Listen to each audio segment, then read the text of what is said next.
Marina Abramović, you are in London for your big show at the Royal Academy, which is 50 years of your work, of your art. Actually 55. 55. And can you just describe for a moment what is this show? I mean, why did you do? I know that you had to do it before COVID in 2020, then it was postponed 3 years. Something changed in between. And what is, I mean, it's the major exhibition you had here in the United Kingdom. You know, it's so interesting when you think in the retrospective. When I had the exhibition in MoMA, you was thinking this is your final show. You have exhibition in MoMA, your career stop, you just can go to pension and die. But you know, with me it's not like that. I always come back. And it was really interesting for me to do the show in here. I never showed the work in that kind of, this is actually the biggest exhibition of my life concerning space. And the idea was to really be retrospective. And I'm so lucky that COVID came and everything changed, because the show was ready for COVID, you know, just before COVID. We had the catalog ready, we had a ready entire, you know, list of the work with Andrea Terzia, who's a curator.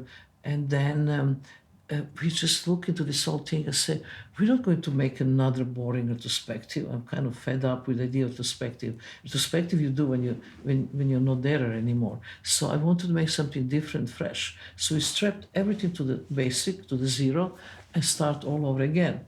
And then we decided that the show have to really, you know, show thematic kind of the program, because people only know me as a performance artist, but I make objects, I make drawings, I make sculptures, I make video, I made the films, I even made even opera.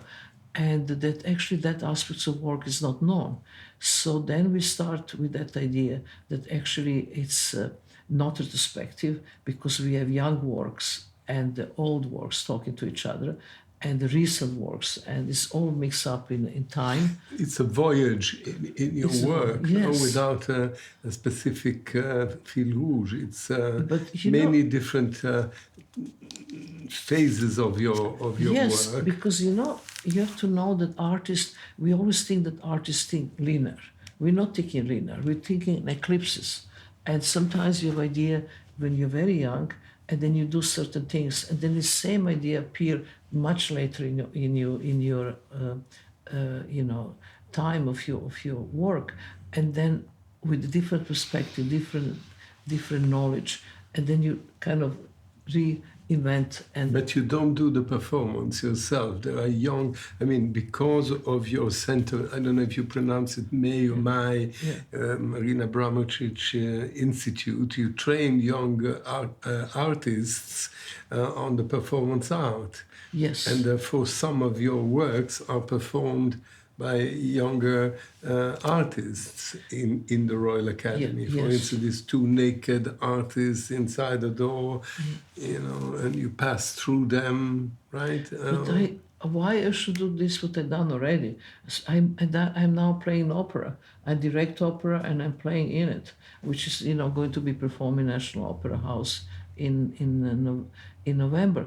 I'm interested to explore new things. I'm doing a very big piece now, you know, working with the limits of dance body, limits of performing body, which are also going to take part. But I'm interested in exploring things that, you know, I didn't explore when I was young. Because you are contemporary, right, of each year. You're not looking at the past. Yes, and then I also, you know, actually invent this whole idea of reperformance, which my contemporary, the artists of my generation, hate this idea that somebody would take the piece and reperform. And I think this is so selfish, that work have to be independent and work have his own new life. And even if it's not yours anymore, but given to the world. No, it's like a theater play that is performed by different actors of different directors. No, but the play is the play. And exactly, to give this freedom and opportunity, it's much better to reperform the work than just be gray image in the book. And then, you know, I'm always looking for something that I can do in my own, the physical abilities, because, you know, you have to consider age.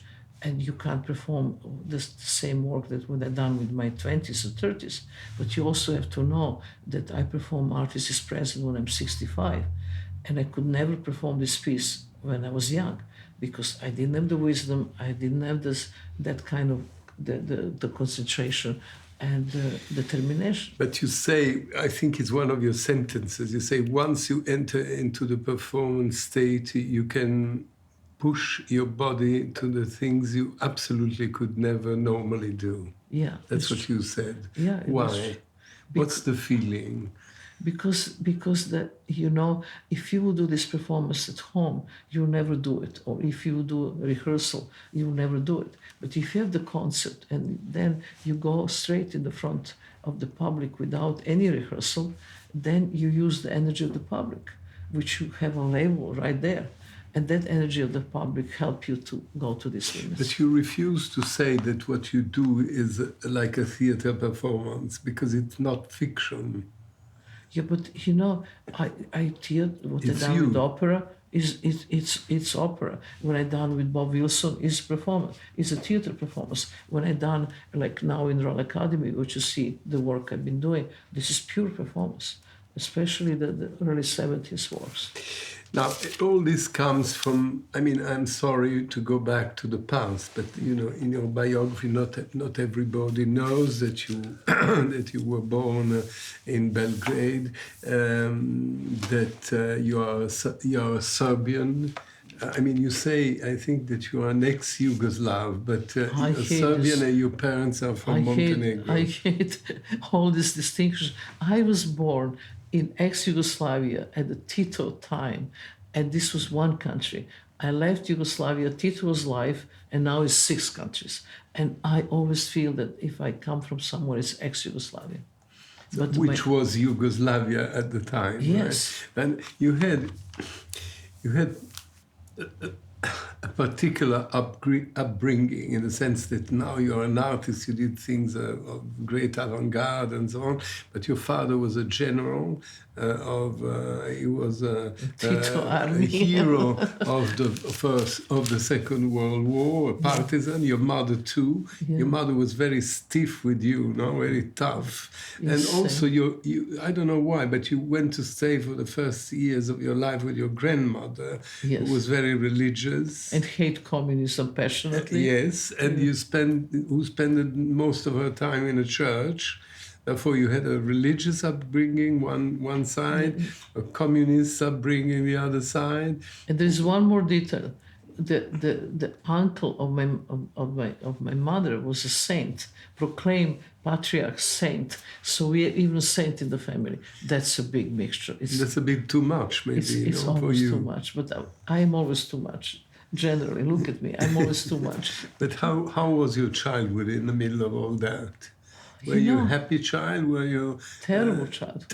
You were terrible. No, the child was terrible. Because your mother was beating you. Yeah, but it was really violent and incredible many restrictions and violence between my father and my mother. I really was an unhappy child. But you know, looking back, I will never change it for anything. I think it was all good because it really made me incredibly tough. You know, I really kind of done always what I want to do and not compromising. Well, what kind of relationship you had with your parents? The parents were atheists. They didn't believe in anything, ever. My grandmother was Orthodox, but I became much more interested in the Buddhism. And now but Buddhism not as a religion. I don't like religion. I like spirituality, which is a big difference. And the Buddhist is more like the philosophy that I accept. But you became a Buddhist when you met the Dalai Lama, when you went to Tibet. All of this, yeah. That was a really big journey. But can I tell you something very, very funny from my childhood? I was, at that time, 14, 15, 16 years old, and there was a very wonderful anthropologist, old man, called Tibor Sekin. He was very small and with the big glasses, and he would go every year for 1 year to the most remote places in the world. You know, he would go to see, I don't know, Papua New Guinea, talk to ex-cannibals, or he would go to the Coco Islands, or he would go, I don't know, places that you never heard about. And then on the end of the year, he would always make his lecture in a cultural center in Belgrade. And I never forget this. I was the first person always in the front row with a little notebook and eating every word what he said. And I was thinking one day, I'm going to leave this country and I will escape and I will go everywhere and I will see the planet, how things are. And that's what you did, and I ultimately. did. And this was the dream of my life, to go everywhere. Then you did that. You moved out, but first you had a classical education in a way on the art. It was what you liked. You studied painting. You went to school, to the academy. Then you went to Zagreb, came back to Belgrade. I mean, you stayed quite a long time in your country, right? Till I was 29. You stayed in your parents' house. Till I was 29. Yeah, and there was rather strict discipline, no? You couldn't go out after 10 o'clock at night. Yes, but also it was such an incredible difference between my mother and father. My father was really the pure communist. He come from very, the poor background, and communist ideas. He even went to prison even before the Second World War, and all his adoration was anything to do with Russia culture, Russian art, Russia. Everything. He loved that, and absolutely, and my mother was all about French art. When I was in the kindergarten, I was with French embassy kinder kids to learn the immediately French, together with my Serbo-Croatian. And everything French was great for her. And education was French lessons, piano lessons. And, she was absolutely true bourgeois. And the father was true communist. And they two of these, characters could never get together in the real peace situation. But your mother took you to Biennale in Venice when you were a child. Every single one, yes. But then you change and you decide, when you go to, I think it's even before going to Amsterdam, the first performance was in Edinburgh, I think, in the late 60s, early 70s. Yes. And you performed this thing, which I think is in your show now in London, no? All these knives. Pieces. And what did you do with the knives? You stab them between fingers as fast as I can. And every time I cut myself, I change the knife and record the sound of mistake. And then I rewind the tape recorder after I cut myself 10 times with 10 knives. And I listen to the sound and pick up the same knife and do the same game and try to repeat mistake in the same place and only miss twice. And the second recorder, I just let it with a double sound. And the really idea for this piece was how I can put time past and time present with the mistake together. Didn't you have enough with your mother's punishments? That you had to punish yourself with knives? No. Why did you do that? It just was so interesting in Dora Maar and Picasso. In those days, how Picasso was seduced by Dora Maar, because Dora Maar was sitting in one of these French cafes and doing this knife game every night. That's right. So this was more fascination about that than anything to do with my mother. The Café Les Deux Magots. Yeah. So that's what you did. Yeah. So for a few years you are by yourself. And then you move to Amsterdam, no? And somehow Amsterdam becomes the center of your life, the place where you met people, you went through the 68 movement and all that. No, that was in Belgrade. But in Amsterdam you met, I'm sorry, how do you pronounce it? Ulay, who was another artist. Yeah. Did Polaroid photographs, who were rather well known at the time. Yeah. And from 76 to 80... We actually split on the Great Wall of China, 87. 87, so 10, more or less 10 years.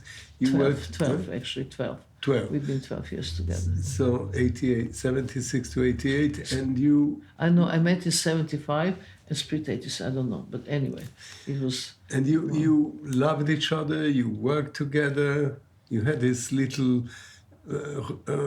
Citroën bus, we went From the around French with police, it. yeah. Yeah.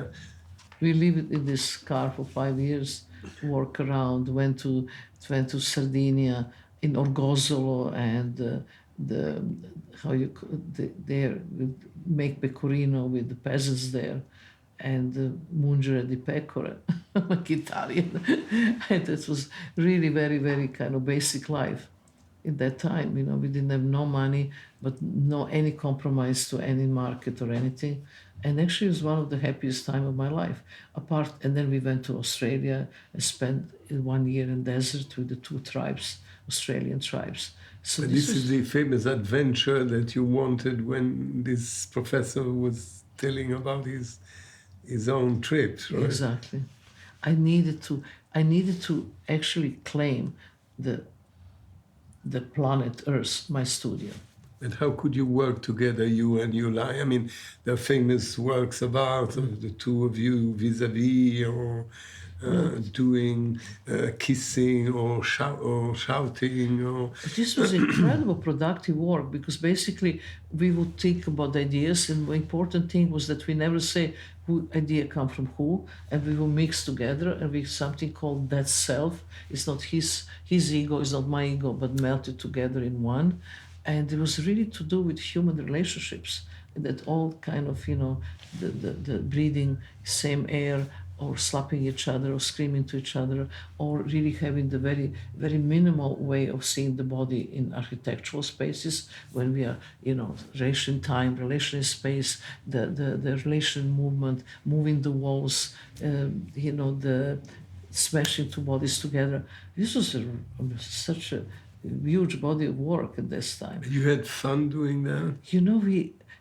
It's very interesting that all of these very radical and very hardcore performances, our relation was great. The moment we start working in very kind of motionless, static way, when we start having the problems. And then we split, and then the relation went to hell. But why did you put him and you, why did you always put your body under stress? You want to go so far with your body doing very dangerous things, because sometimes you faint, sometimes you are almost dying. What are you trying to do? Why do you do that? First of all, I have lots of inspiration on the ancient cultures. If you think on ancient cultures, all the rituals, they almost deal with clinical dying. All these rituals is not that you wanted to make the pain to your body. It's more about how to push physical limits, and how you can actually go to other state of consciousness and understand true reality. It's very philosophical. And when you're doing things you love, you never can change. You're always doing the same thing. But if you do things that you're afraid of, that you wanted to push your body limits to the space, to unknown territory that you've never been, you jump somewhere else. You start understanding the universe. This is why all these ancient cultures have this kind of rituals. And the performance is in many ways research to that type of the. But why did you decide to use your body as your craft? Because you could, there was sculpture, there was painter, there were films, there were many things, but you were one of the very first to use the body as a work of art, or as a tool of art, I don't know, or both together. Yeah, but it's very, very simple story. What really happened was one event. I was painting the the clouds, and look in the sky and study the clouds. And clouds who are coming, the clouds who are going, the shadows, the projections, the clouds who are hitting the earth, the hitting the body, and so on.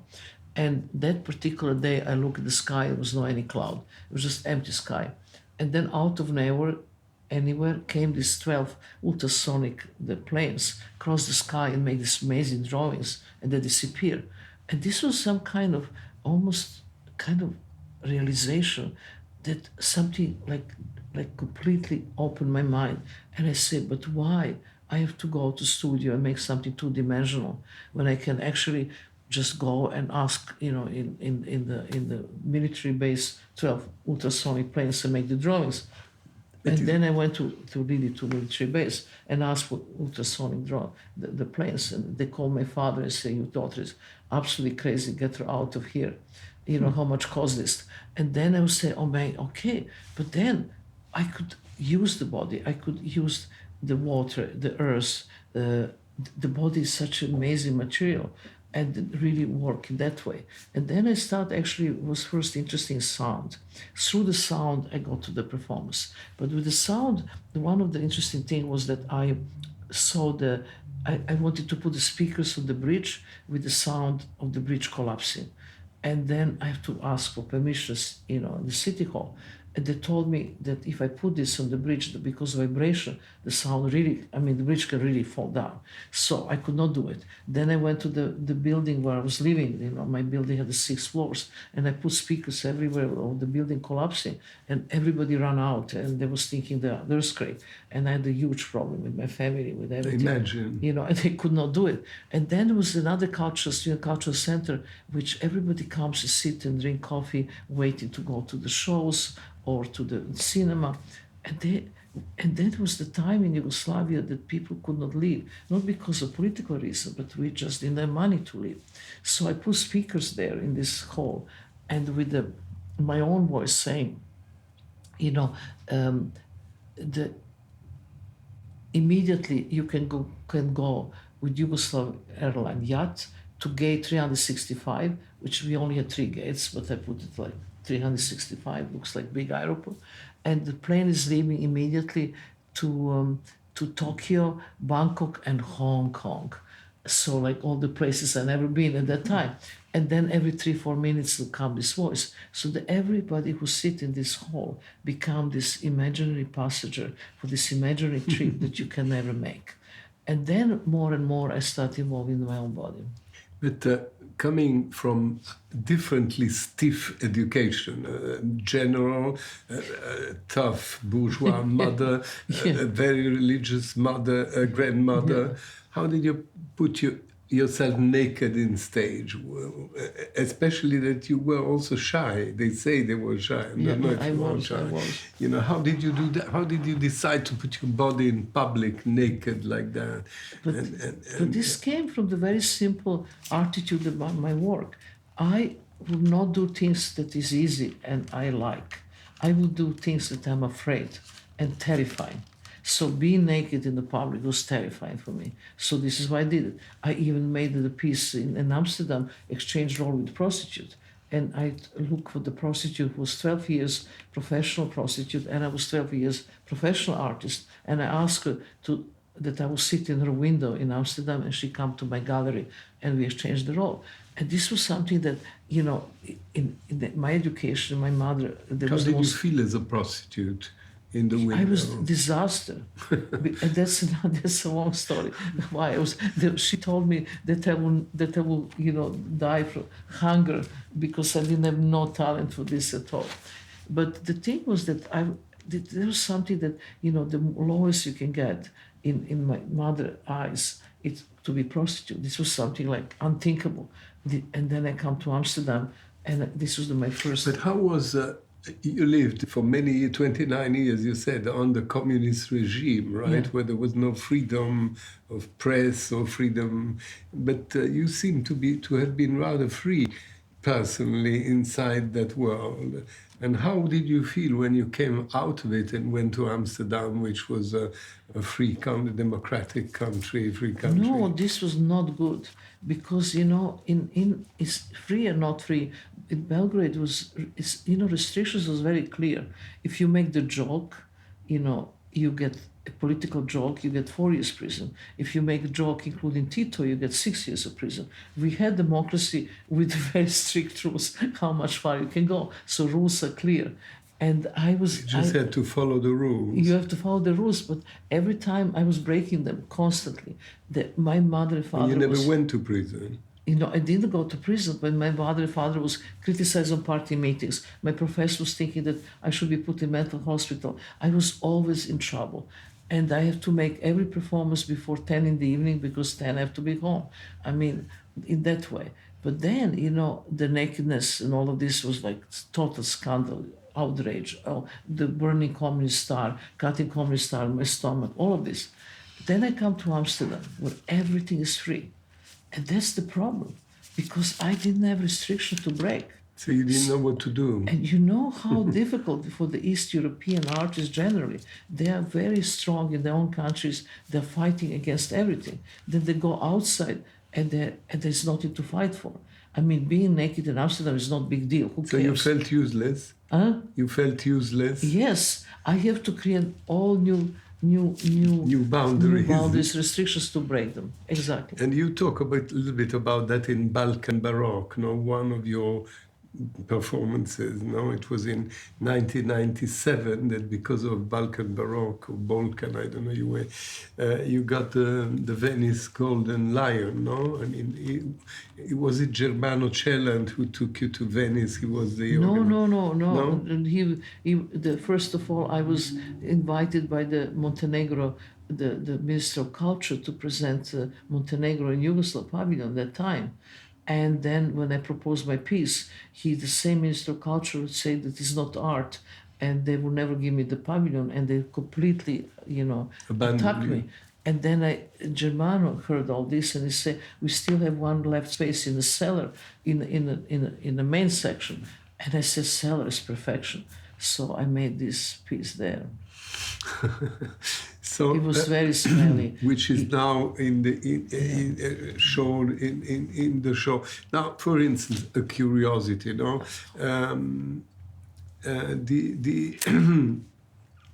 There is a play, one of these things in the show. I mean, it's a very big. It has a very big space. Is The Artist with Ocean View, which is a work of 2002. How did you? I mean, you stayed 12 days with no water, with only drinking water, with no food. And now we have 3 performance artists going to perform. The one start now 5th of October, 12 days. She's the Belgian artist, Elkann. Then we have the Kira Reilly, the British, and Amanda Cogan, the Irish. And they have to do the same. They have to stay 12 days. Performing, each of them 12 days. But how did you feel? I mean, night and day, I mean, how did it work? It's difficult. Yeah, I know. I know. Because you're staying there all the time. But how did you do it? This is why the communism works, because you really become tough and you have concentration and willpower and determination and everything it takes and courage, and looks like all of this together is a good mixture. And I mean, long fast is like Gandhi also, is an Indian thing also. Yeah, but Tibetans fast 21 days. 12 is the longest I fast with Ulay in Australia when we made Night Crossing work. It was 16 days. That was the longest I ever went without food. Another very strong performance of yours is the Artist Present, which you did in 2010 at the MoMA, right? You were for 8 hours a day, 75 days. I don't know, I number 1,585 people came. 1,500, 716, so what in 30 minutes. How it worked? Huh? I mean, 8 hours a day sitting there. It's very simple, Silent. It's really creating stillness in tornado. In the middle of the museum where everybody run around to see different galleries, a library, go to the coffee shop. Nobody have time, and there is two chairs at the table. And I remember Klaus Biesebach, the curator, said to me, "But nobody's going to sit there because nobody have time in America." And not only the people sitting there, but they slept in the front of the museum with 850,000 people for living artists, complete record. And I really understood that the function of the museum had to change because it's very old-fashioned. Public comes here to look at something, and public really right now need to be part of something. But that's what you like. And I you give them and the public. Part. And I give them the part. The public becomes part of the work. Yeah. Because but not like in a pistoletto painting, where you watch the mirror and you are inside of it. That's a real thing. So here is life force, life energy, is immaterial form of art, and is highly emotional. But you had a big shock there, no? Because you left I mean, you don't you left. You broke with you lie Yeah. 20 years before, more or less, in this incredible journey you did, another adventure. You know, Yeah. you walked on the China. Can you tell me that? But then you tell me afterwards. Suddenly, Yulai appears in front of you. Yeah, he was invited as my guest of honor, and I didn't know that he will actually, come to sit with me, and this was really shock. And this is the only time I break the rules, and What did you do? I just hold his hand. You talked. No, just hold his hand. We never talked, but we cried. That was it, because it was the entire life, which was so intense and so incredibly strong between us, all love and hate and everything together. When you love, you hate too. It's not easy, and everything was together in this moment. And this reached I don't know, 20 million viewers, because people really react on emotions when they are real and they're not fake. This was not But you, fake. when you are now, you lie obviously was a big personal emotion, but when all these people sit in front of you, what do you think about? Do you see them? You think about them, or you just daydream about something else? How does it work? Or you meditate, or you? No, you have to be there in the moment, in the present, of every single person. If you're sitting there and daydream, you never see any reality, because if they think and you think, there's like two curtains between each other, and you never see each other. The idea is to stop thinking, to go to this space of emptiness, that you really catch the energy of that person. Do you remember some of them? I remember all of them. And also, did you see the show here, actually? You went to see it? Yeah, I did. Because in the first room, it's the really recording of real time. Every single person. Yeah, all the faces. Every square is one day. It's 10 people, 20 people, how long they're sitting. Every single real time is there. On the other side is always me, and it's always 8 hours. Did you change dress or just in the photographs? Sometimes it's They're red, sometimes it's white. No, this is not photograph. It's all video. But you changed dress. I sit there 3 months. The first month I needed to calm myself and take it blue. The second month I need energy. I Red. sit in red, and then I need purity, and it's white. And every of this image is not any to do with photography. It's me living there in real time, and that's incredible to actually record this in real time. What do you need for that, to do this? Because maybe sometimes you had a cold, or you were unhappy, or you had personal problems. How do you endure this daily, for 3 months? Every day could be the last day. To train for that, I train 1 year, like astronaut. I have to learn myself to eat by night, drink water by night, sleep enough by night, so that during the day I will not have to do with the balance of sugar, and I will never leave the chair. I will never go to the bathroom. It will be just there, and it's hard. It's very hard. All the other performances people do, but nobody ever asks for artist present to do. I'm looking for somebody, the miracles, who say, I want to perform this piece. You must have had an incredible, or still have an incredible relationship with your own body, with your own possibilities. I right now, 4 months ago, I had this embolism, the lung embolism, which is called saddle embolism, with the stream of the clots go to your heart, and basically everybody died from this. And the doctors say that I'm a miracle, I'm alive. And I think one of the reasons is that I learned so much about body and about breathing and about how to control pain, that I survived that. You believe in medicine, or you believe in medicine. Alternative medicine? No, I don't like medicine. There was so much pain when I was six weeks in hospital that I stopped. They give me opiates. I stopped them because I want to feel the pain. I want to know what is my body really doing. So you really like the truth until the very end. I never drink in my life to start with, ever. And I don't take the opiate. But when you decided with Yulai to do, I mean, you had at the beginning you thought that this encounter on the Chinese wall would have been like a marriage. Yes, right? yeah, But yeah. then it didn't work like that.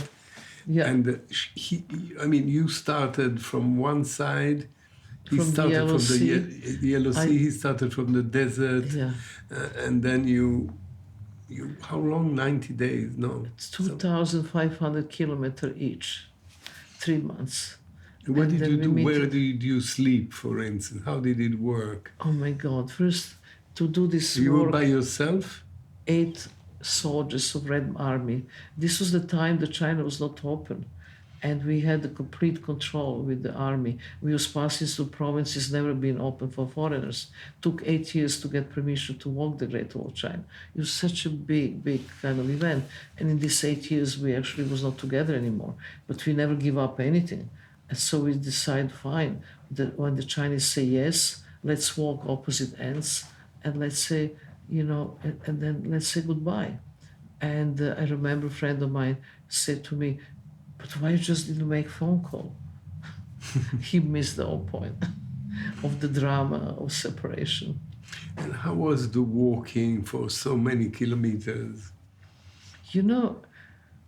It was difficult because in the beginning, I always wanted to walk first because all the soldiers was follow me, and I have a translator. I was like a little big thing, and I was killing myself to walk the mountains because all I had the desert, but I had the mountains. So many times there was the wall didn't exist. It was just climbing, just very difficult to actually Rocks follow the and- rocks yeah. and stuff like that. Only the walls is rebuilt around the cities. The rest is the hell. And I remember the translator was always walking the last. And after first months, I said to him, but why you never want to walk a little bit in the front?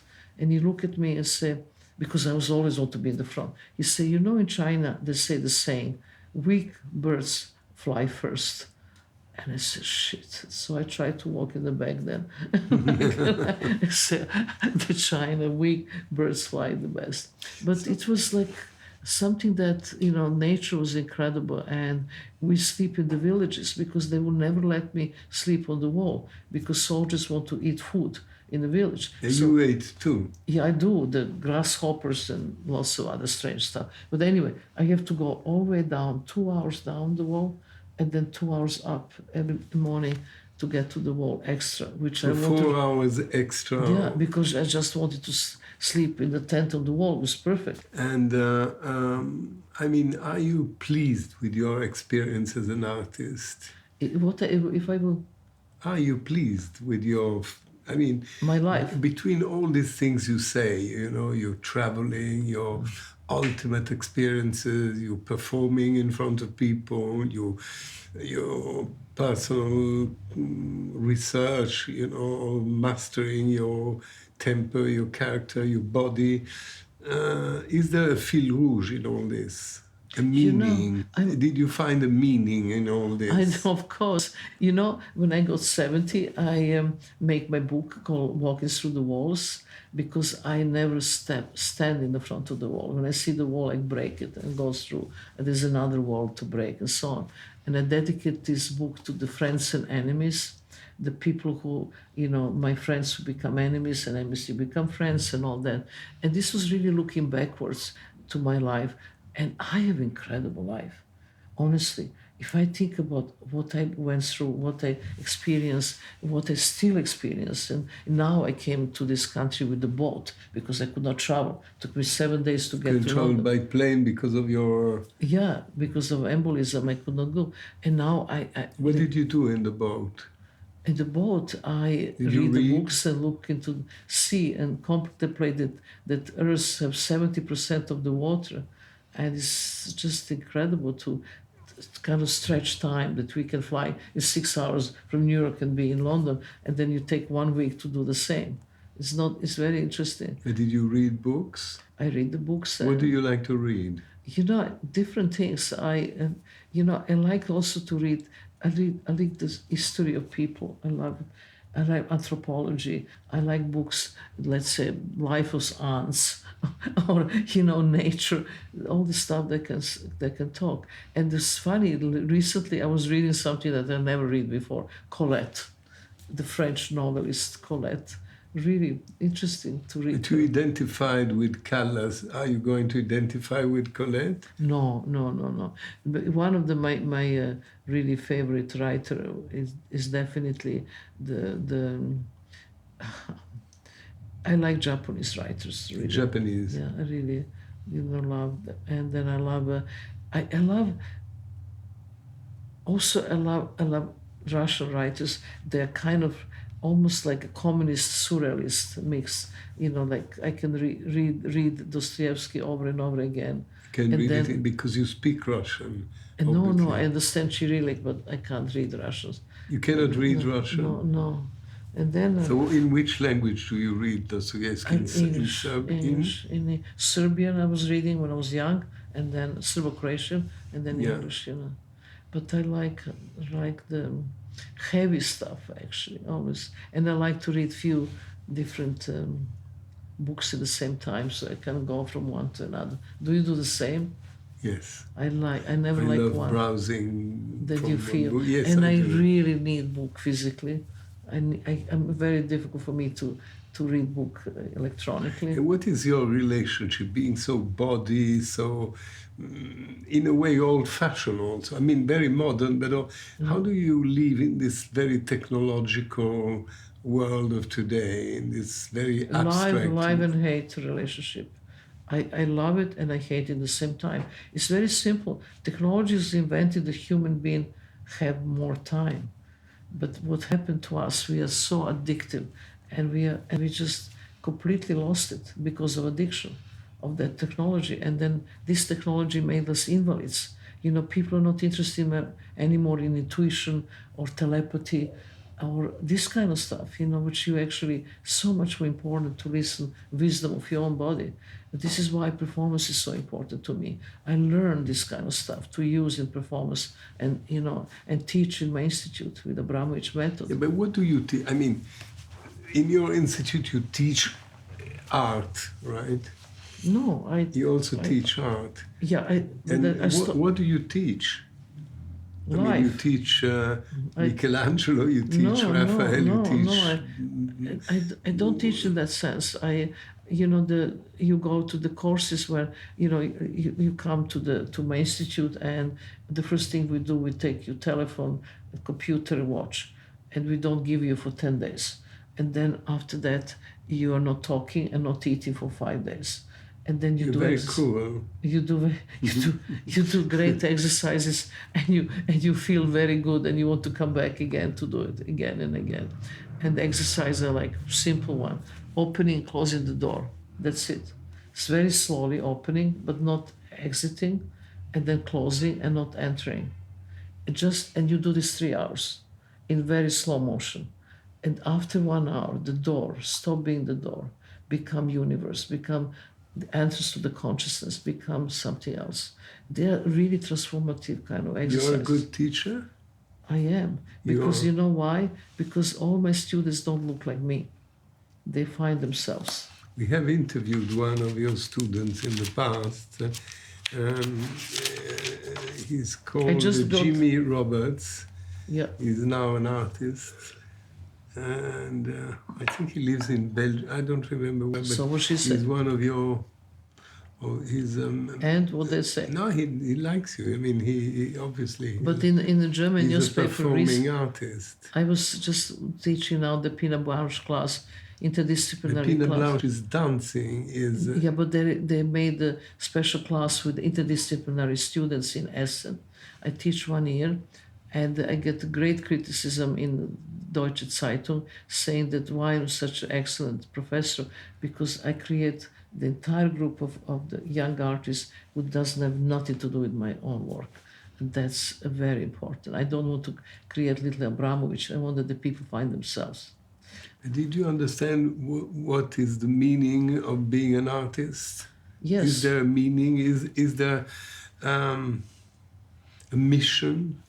First of all, anybody who come and say, I want to be an artist, I dismiss. You can't want to be an artist. You are or you're not. And only art is like a breathing. You have to wake up and you don't question breathing. and you wake up and you have to create, and you don't question creating.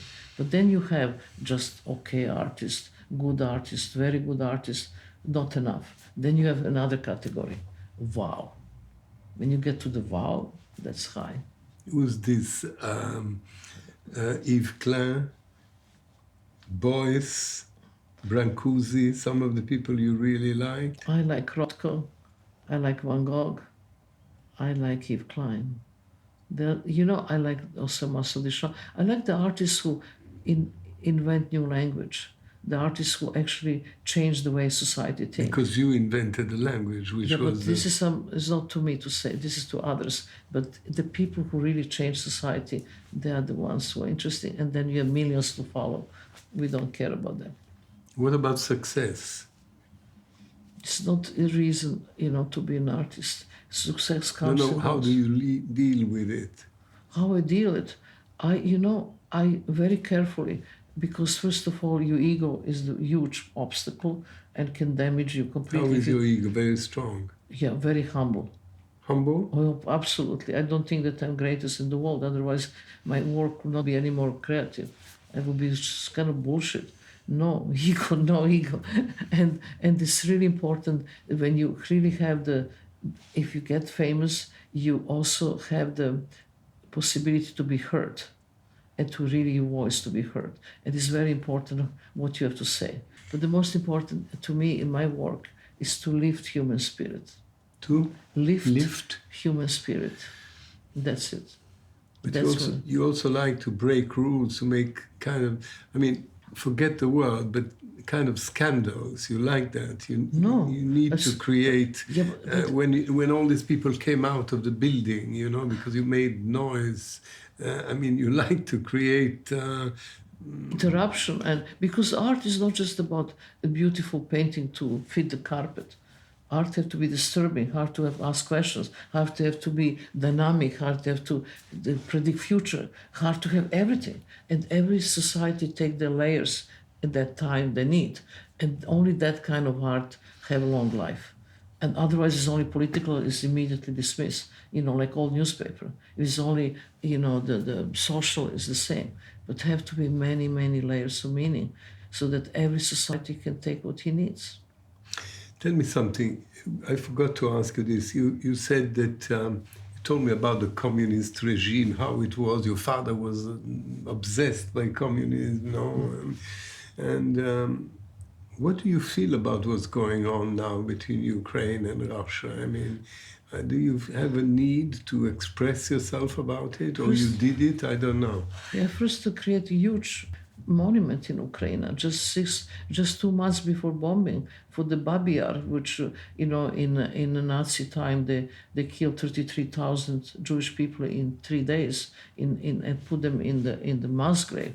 And when Zelensky became president, he invited me to build this wall of crying, which is a wall made of coal. It's 40 meters. You have to look on the website with the crystals.